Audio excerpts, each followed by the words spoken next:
Boa noite. Em nome da Sala Chico Xavier, eu, Marcele, agradeço o convite para nós estarmos aqui reunidos em mais uma noite para o estudo do Evangelho, em que falaremos esta noite do capítulo 14 do Evangelho segundo o Espiritismo, honrar vosso pai e vossa mãe, sobre um assunto em que muitas vezes nós não nos atentamos sobre a sua existência, mas nós o vivenciamos constantemente sem nos darmos conta. Então, sobre essa parentela corporal e essa parentela espiritual, nós conversaremos em seguida, que faz parte do item 8 desse referido capítulo. Quando a gente fala sobre parentela corporal e parentela espiritual, nós já estamos fazendo uma diferenciação entre os dois grupos. E a gente vai entender essa diferenciação e como a doutrina espírita nos auxilia a compreender o porquê dessas diferenças e o porquê nós encontramos mais afinidades, menos afinidades, alguns conflitos, menos conflitos entre membros da nossa família e pessoas que não são membros da nossa família. Então a gente vai discriminar, a gente vai conversar um pouco mais detidamente sobre esses aspectos do Evangelho segundo o Espiritismo neste momento. Então, quando a gente fala sobre parentela corporal e parentela espiritual, logo no comecinho desse item, Kardec nos coloca: o corpo procede do corpo, mas o espírito não procede do espírito, porquanto o espírito já existia antes da formação do corpo. E o que esse trecho vem nos explicar? Que o corpo do pai, junto com o corpo da mãe, ele gera o corpo do filho. Mas não é o espírito da mãe, nem o espírito do pai que geram o espírito do filho. O espírito não é fruto do próprio espírito. O espírito é uma criação de acordo com as leis naturais, de acordo com as leis divinas, com as leis divinas, que tem origem comum a todos os outros. O corpo, a concepção do corpo físico, ele obedece padrões materiais, que são diferentes da criação do espírito, que vem acompanhando a diversas existências. O corpo faz parte dessa determinada existência. Então, já vem aí uma diferença entre esse aspecto corporal e esse aspecto espiritual. Mais adiante, Kardec ele vem discutindo, vem esclarecendo a questão dos laços familiares e os motivos que as pessoas encarnam nas suas famílias ou em determinados grupos familiares, têm contato com determinados grupos de pessoas. Os que encarnam numa família, sobretudo com parentes próximos, são, as mais das vezes, espíritos simpáticos, ligados por anteriores relações que se expressam por uma afeição recíproca na vida terrena. Então, geralmente, quem reencarna numa família, os membros dessa família, eles já existem laços que não são sanguíneos, que vêm de existências anteriores, são laços espirituais, são pessoas que se acompanham no decorrer da existência e fazem parte daquele grupo familiar por determinados motivos. E a gente vai falar sobre isso também um pouquinho mais à frente. Também pode acontecer que, além desses laços de afinidade, outros laços, eles unam as pessoas, outros motivos levem as pessoas a integrar uma mesma família. Também pode acontecer que sejam pessoas completamente estranhas, afastadas entre si por antipatias e para que isso acontece? Para que isso sirva de uma provação, para que isso sirva como uma forma de nós revertermos alguns prejuízos que porventura tenham sido causados em existências anteriores. E no Livro dos Espíritos, que a gente vai ler um trechinho mais aqui adiante, explica um pouco melhor sobre essa causalidade.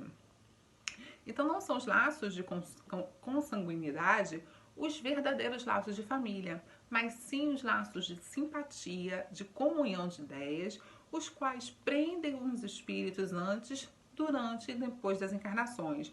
Lá no Livro dos Espíritos já se faz uma diferença e explica um pouco melhor essa questão dos laços familiares. Os que encarnam numa família, sobretudo com parentes próximos, são as mais das vezes espíritos simpáticos. Mas também pode acontecer sejam completamente estranhos uns aos outros, afastados entre si por antipatias igualmente anteriores. Não são os laços de consanguinidade os verdadeiros laços de família, e sim de simpatia, de comunhão de ideias, os quais prendem os espíritos antes, durante e depois das suas reencarnações, lá no Livro dos Espíritos, no capítulo 10. E continuando, os laços de sangue não criam forçosamente os laços de espírito. O corpo procede do corpo e o espírito não procede do espírito, porquanto o espírito já existia antes da formação do corpo. Então, isso ratifica aquilo que nós vimos falando anteriormente, que os laços de sangue, eles não criam necessariamente laços laços para o espírito. E a gente percebe que eu acho que pode ser um consenso na maioria das religiões que a família é o ponto mais importante de todas as associações que nós fazemos como seres sociais. O ser humano nasceu para viver em sociedade. E a primeira organização social que ele integra é a família. É considerada a base de tudo. Isso está na Constituição Federal Brasileira. Isso faz parte da compreensão de diversas religiões sobre a importância de honrar o pai e a mãe, sobre a importância do respeito à sua ancestralidade consanguínea. Então a gente percebe nas diversas vertentes a importância desse respeito. Emmanuel, ele nos coloca o seguinte: nós temos no Instituto Doméstico uma organização de origem divina, em cujo seio encontramos instrumentos necessários ao nosso próprio aprimoramento para a edificação do mundo melhor. E é nesse momento a gente lembra de uma passagem de Jesus que é colocada bem no finalzinho desse tópico, em que Jesus está com seus discípulos, chega a sua mãe e são feitas algumas colocações para Jesus e ele responde: eis aqui os meus verdadeiros irmãos. E muitas pessoas interpretam isso como Jesus está renegando sua mãe, está renegando a sua família. Muito mais somente através da compreensão que a doutrina espírita nos oferece, a partir do momento em que ela avança, abrange, ela aumenta os limites desses laços familiares para laços espirituais que vêm de longas distâncias, nós podemos compreender essa fala de Jesus. Jesus ele não está negando a sua família, ele está ampliando o sentido de família. Ele está dizendo que meus irmãos não são somente as pessoas que têm meu sangue. Os meus irmãos são aquelas pessoas que comungam comigo, que compartilham comigo os mesmos princípios, os mesmos desejos. Temos as mesmas aspirações, as mesmas sintonias, as mesmas vibrações. Por mais que Jesus seja um espírito mais elevado, se compreende haver pessoas que estejam procurando e buscando a mesma faixa de vibração de Jesus. E nesse sentido, essas pessoas também são irmãs de Jesus. É assim que ele coloca como membros de sua própria família, expandindo dessa forma esse conceito de família que a gente entende como esses pequenos núcleos que nós integramos desde o nosso nascimento. Então, com a doutrina espírita, que a gente passa a compreender não só esses laços de afinidade, não só a amplitude do conceito de família, mas também a gente passa a entender as diversidades, as diversas situações que são colocadas nos nossos dia a dia.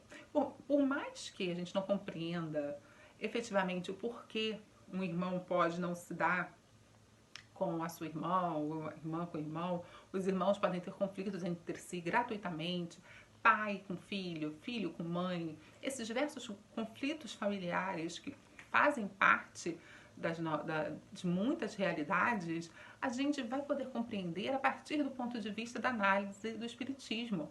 O porquê, se não houvesse a reencarnação para explicar um comportamento que seria tão atípico, entre os seres humanos, um filho rejeitar a mãe, o pai rejeitar um filho, como se não fosse a teoria reencarnacionista, as leis da reencarnação, para explicar esses aspectos. Então, nós temos dentro da doutrina espírita, através da possibilidade de inclusão dentro de um grupo familiar, de pessoas que precisam daquela convivência por algum motivo, seja para expiar algum problema de encarnações anteriores, seja para algum tipo de aprendizado. Então, pode ser que hajam pessoas que, através do benefício do esquecimento que nos é cedido através da reencarnação, são colocadas dentro desse grupo para que tenham a possibilidade de serem amados, de serem perdoados, de serem construídas novas relações pautadas no amor, na caridade, e que transformem aqueles prejuízos em benefícios para eles próprios. Então,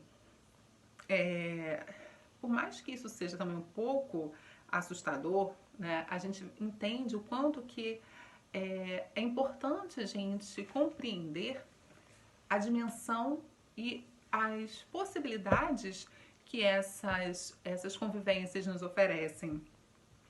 Nós vamos poder entender o sentido daquelas dificuldades para que nós possamos avançar. Se a gente sabe que a gente está vivendo essa dificuldade, a gente precisa avançar naqueles sentimentos que podem nos prender de forma negativa.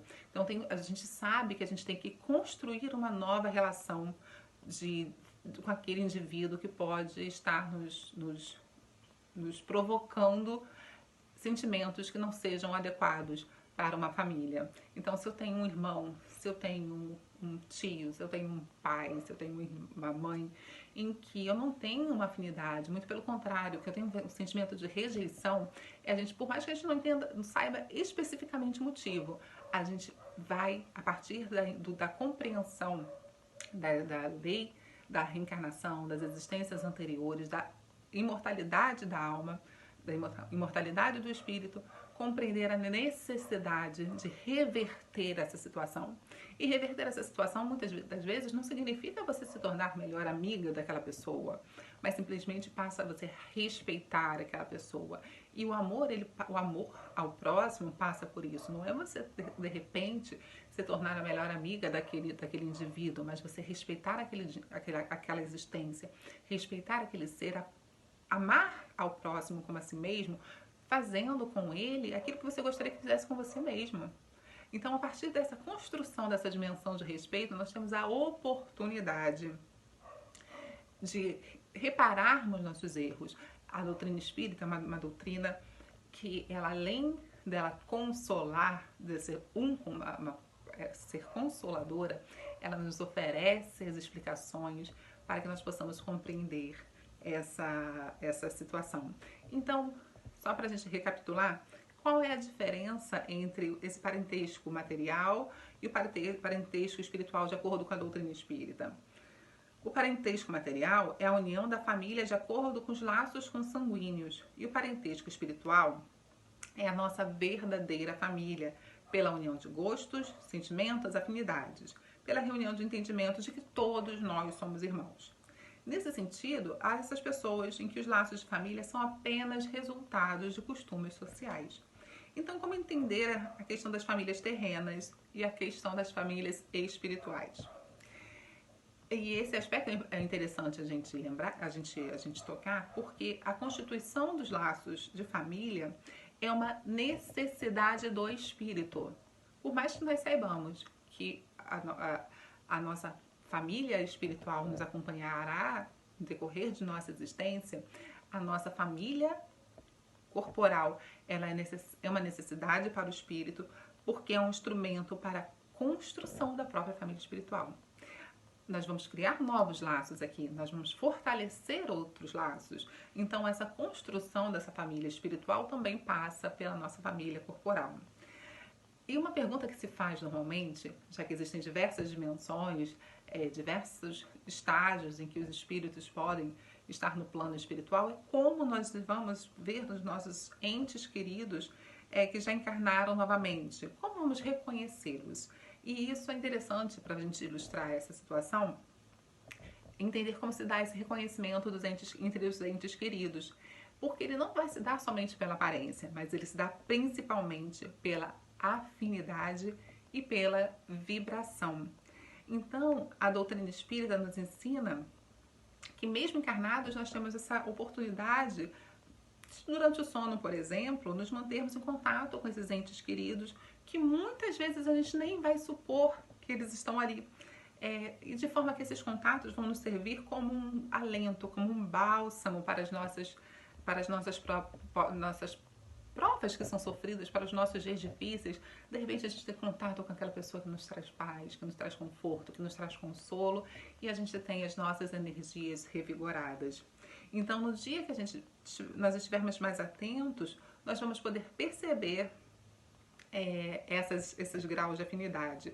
E assim a gente também percebe, como nós falamos anteriormente, a questão das brigas familiares. Porque quando existe essa situação, é que não há esses laços tão fortes, tão densamente construídos, com sentimentos nobres, eles não estão passando por esses laços de afetividade. Esses laços de afetividade ainda não foram construídos. São espíritos que muitas vezes se reúnem para transformar desenganos que normalmente têm raiz no passado. Então, nós podemos perceber que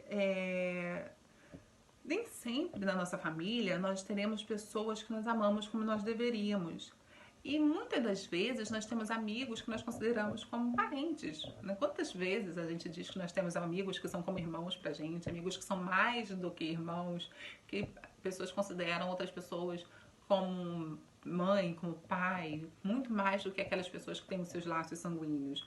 Porque justamente a gente percebe a existência dessas afinidades e das diferenças dessas afinidades entre pessoas que não têm esses laços sanguíneos, bem como a existência de diferenças das pessoas que fazem parte do grupo familiar. Então, a gente para pensar quantas vezes a gente encontra com pessoas em que a gente parece que a gente se conhece uma vida inteira e de repente a gente conhece mesmo essa pessoa a vida inteira.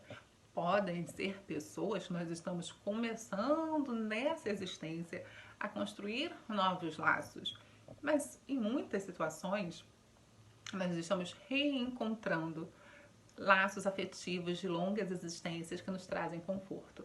E essas pessoas vão fazer parte da nossa existência sempre. E talvez nessa encarnação não seja o momento de um reencontro mais próximo, mas em outras, possivelmente, no plano espiritual, estaremos todos juntos. Emmanuel, citando mais uma vez Emmanuel, ele nos traz que o lar é um cadinho purificador, é um bálsamo, é um local no qual a purificação ela se pode fazer mais presente de uma forma mais incisiva, que é onde nós devemos e podemos exercer as diversas leis de amor, de caridade, de perdão, de paciência, de tolerância, de benevolência. São com as pessoas que nós mais amamos, em que são alvo geralmente de do nosso pior lado, em que nós descontamos com o marido, que nós descontamos com a mãe, que nós descontamos com o pai, coisas que nós jamais faríamos com as outras pessoas, são as pessoas que fazem parte desse nosso vínculo imediato familiar, que sofrem, entre aspas, não entre aspas, que sofrem com os nossos arroubos de falta de paciência, de intempestividade. E é nesse espaço que nos foi dada a oportunidade de nós nos purificarmos, que nós devemos lembrar que nós devemos amar o próximo como a nós mesmos. E o próximo é a pessoa que está ali perto também de nós. Aquela pessoa que está ali, esse amor deve começar imediatamente com as pessoas que estão mais próximas da gente, para que esse amor possa se expandir para todos. Então, é uma construção, a gente deve lembrar que é um aprendizado e uma construção constante. Nesse contexto, como a gente pode viver bem, tendo em vista que podemos ter espíritos problemáticos na nossa família, como a gente vai viver mal sabendo que a gente tem pessoas que fazem parte da nossa existência de uma forma tão tão importante, tão prazerosa. Então, é pensar, analisar essa duplicidade e entender como que a doutrina espírita ela nos oferece as explicações e o consolo necessário para esse processo de aprendizado. É aí que está a sabedoria divina. Ele vai aproveitar o nosso interesse pelos laços consanguíneos, nos aproximando, nos amarrando uns aos outros, até mesmo pessoas que teriam sido nossas adversárias em outras existências, para podermos aprender a conviver e a nos amar. Porque se fosse ficar somente por nossa conta, né, as coisas poderiam ficar um pouquinho mais difíceis. A gente poderia ficar relutante. Se a gente não tivesse o benefício do esquecimento, reviver situações difíceis seria muito mais complicado. Então, a gente agradece muito a oportunidade que a doutrina espírita nos dá de reconhecer e poder identificar cada uma dessas situações para que nós possamos melhorar o nosso posicionamento, para que nós possamos melhorar o nosso comportamento, nós possamos rever e analisar de que forma que nós podemos construir novos laços de amor, de fraternidade. Nós ficamos por aqui, agradecendo mais uma vez a oportunidade de estarmos juntos. Peço desculpa por ter me alongado um pouquinho demais, mas é um assunto em que a gente sabe o quanto que ele remonta diversos aspectos do nosso dia a dia. Então a gente vai tentando condensá-lo da melhor maneira possível. Muito obrigada a todos. Fiquem com Deus.